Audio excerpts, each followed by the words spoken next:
Hi friends! It's a cold and snowy day in Michigan, and that is just right for reading a story. So let's read today's. The Light of the Whole World. That same night, in amongst the other stars, suddenly a bright new star appeared. Of all the stars in the dark vaulted heavens, this one shone clearer. It blazed in the night and made the other stars look pale beside it. God put it there when his baby son was born, to be like a spotlight, shining on him, lighting up the darkness, showing people the way to him. You see, God was like a new daddy. He couldn't keep the good news to himself. He'd been waiting all these long years for this moment, and now he wanted to tell everyone. So he pulled out all the stops. He'd sent an angel to tell Mary the good news. He'd put a special star in the sky to show where his boy was. And now he was going to send a big choir of angels to sing his happy song to the world. He's here! He's come! Go and see him, my little boy. Now where would you send your splendid choir? To a big concert hall, maybe? Or a palace, perhaps?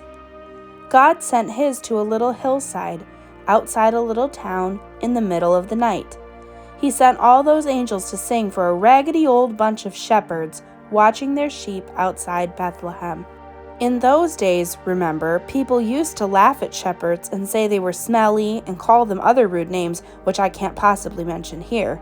You see, people thought shepherds were nobodies, just scruffy old riffraff. But God must have thought shepherds were very important indeed, because they're the ones he chose to tell the good news to first. That night, some shepherds were out in the open fields, warming themselves by a campfire, when suddenly the sheep darted. They were frightened by something. The olive trees rustled. What was that? A wing beat?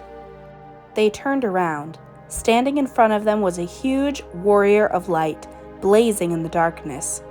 "Don't be afraid of me," the bright shining man said. "I haven't come to hurt you. I've come to bring you happy news for everyone everywhere. Today, in David's town, in Bethlehem, God's son has been born.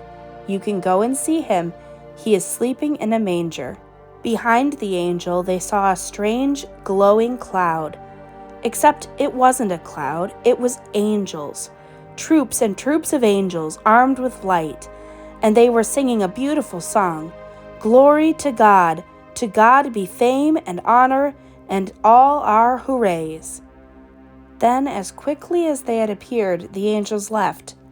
The shepherds stamped out their fire, left their sheep, raced down the grassy hill, through the gates of Bethlehem, down the narrow cobble streets, through a courtyard, down some steps, past an inn, round a corner, through a hedge, until, at last, they reached a tumble-down stable. They caught their breath, then quietly they tiptoed inside. They knelt on the dirt floor. They had heard about this promised child, and now he was here, heaven's son, the maker of the stars, a baby sleeping in his mother's arms. This baby would be like that bright star shining in the sky that night, a light to light up the whole world, chasing away darkness, helping people to see. And the darker the night got, the brighter the star would shine.